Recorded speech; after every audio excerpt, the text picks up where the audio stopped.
Welcome to cravings food. ఈ రోజు recipe బెండకాయ పచ్చడి. చేసేకి కావలసిన పదార్థాలు: బెండకాయలు, ఆవాలు, జీలకర్ర, అలాగే మెంతుల పొడి, పసుపు, కారం, ఆవాలు, జీలకర్ర, నూనె, ఎండుమిరకాయలు, వెల్లుల్లిపాయలు, అలాగే ఉప్పు.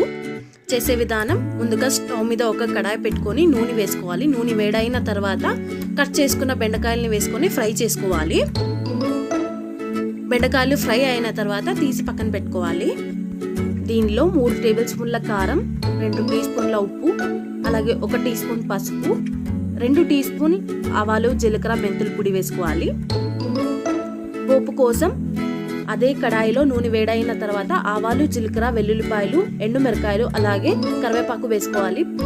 పోపు చల్లారైన తర్వాత ముందుగానే ఫ్రై చేసుకున్న బెండకాయ మిశ్రమంలో పోపు వేసుకొని కలుపుకోవాలి.